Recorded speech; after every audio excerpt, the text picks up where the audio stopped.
Thank you. Senator Lyons. Thank you, Acting President.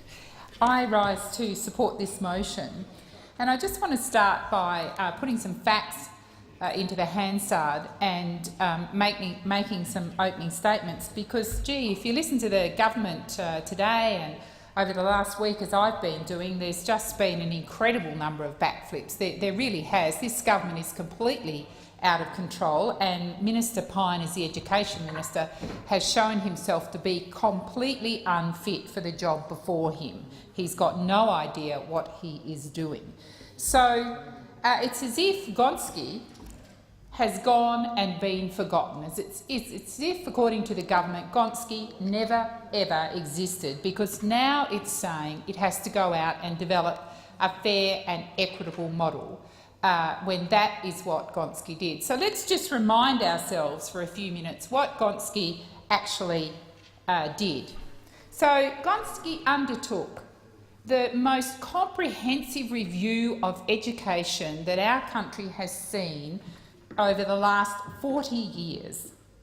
And the review was based on ensuring that real equity of opportunity for all our children was at the core of the review.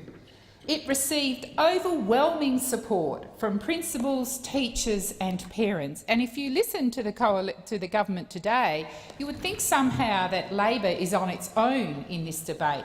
Labor is not on its own.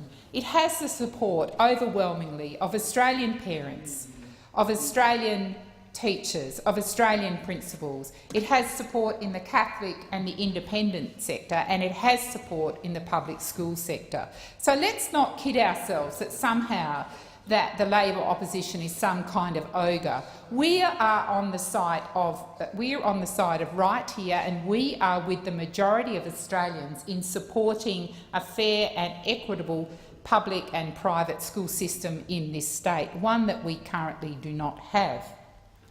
So Gonski found that we're investing far too little in our schools. So I'm sorry, government, money does matter.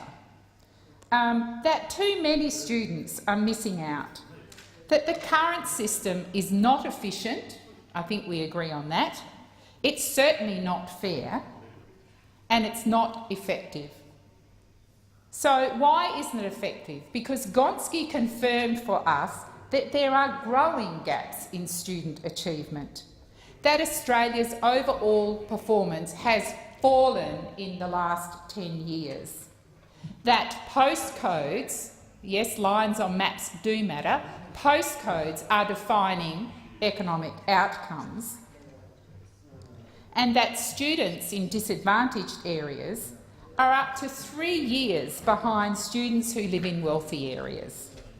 1 in 7 15-year-old students does not have basic reading skills, yet we hear from Minister Pyne that somehow between now and the next school year we have to go out, or they have to go out and, in secret, over a couple of months, 2 months, develop a new funding system, when we've got a comprehensive, well-supported review. It's called Gonski, and it's certainly not gone. It is not gone from Labor senators and MPs, it is not gone from school principals, and it is not gone from teachers and parents. It still has overwhelming support.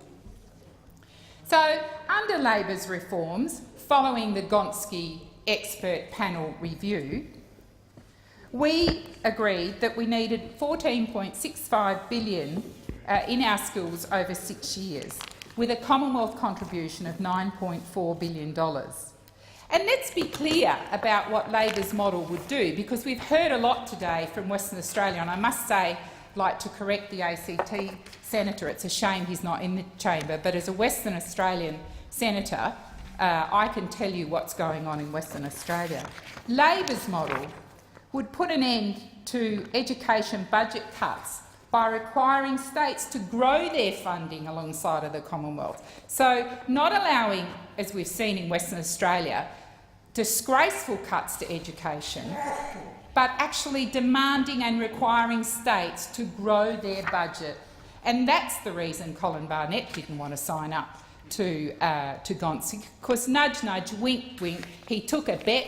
He thought maybe his mates, Mr Abbott and Mr Pyne, would be in government, and meanwhile he could slash and burn the education budget in Western Australia, which he's done, and then, regardless of any inaction that he took, he'd get the money anyway. And that's exactly what the Abbott and Pyne governments are intending to do, is reward bad behaviour, and you're rewarding a West Australian Premier who has ripped significant funds out of schools.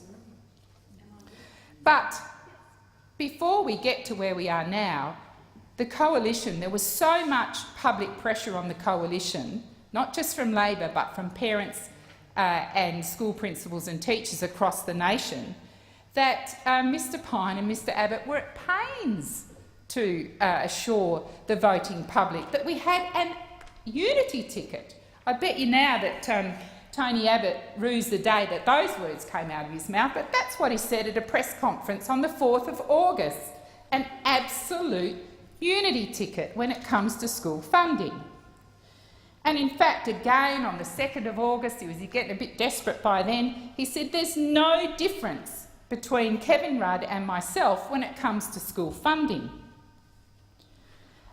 Christopher Pyne on the 29th of August, you'll get exactly the same amount of funding for your school, whether you vote Liberal or Labor. What a dishonest statement that was. Unfortunately, Australian voters who want to trust their politicians took Mr Pyne on faith. And Mr Abbott, at a press conference on the 2nd of August, guaranteed that no school would be worse off.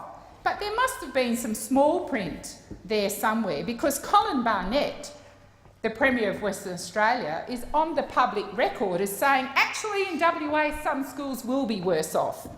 So perhaps the caveat around that was that actually in terms of federal government funding, Mr Abbott meant no school would be worse off, because we've got Mr Abbott being directly contradicted by the Premier in Western Australia, who said actually some schools will be worse off. So where do we get to? We've now seen 3 different models over the last week, as Senator Carr pointed out to us. And despite the Gonski panel finding the old school funding model, the Howard model, was broken, that it was inefficient and an unfair model, that money was flowing to schools that were well-resourced but not to students with high needs, just last week. And I didn't actually need to read this quote or to have it researched, I heard it myself. Just last week, Minister Pyne announced that the government would scrap the Gonski model from 2015 and replace it with a new system that was similar to the one we've got now, because Mr Pyne just last week didn't see too much wrong with that model. I think someone's had a word in his ear since then. But last week I heard him say that actually there's nothing much wrong with the current model. Mr Pyne went on to say Labor's model, supported overwhelmingly by parents, by public and private schools, by the Catholic system, by principals, was somehow unworkable. So this model that just last week Mr Pyne was liking, actually when Julie Bishop was the Education Minister, that model was criticised. But perhaps the biggest criticisms for this government comes from one of their own. And I was at a meeting earlier this year with Adrian Piccoli, where he proudly said, I've got 3 words to say, and this was an audience of parents and students and others interested in public education. He said, I've got 3 words to say. I got Gonski, is what he said in the town hall in Sydney in about March of this year. And I heard him too decry this government as acting immorally. So carpet us all you like, but the critics for the government on what it's doing to the school system are not just Labor, it's the community, it's your own people, it's the Minister for Education in New South Wales, Adrian Piccoli, who was proud to sign up to Gonski, who knew it would deliver well and he's your biggest critic. Thank you, Acting Madam President. Thank you, Senator Lyons. Senator Ruston. Thank you, Acting Deputy President. I too rise to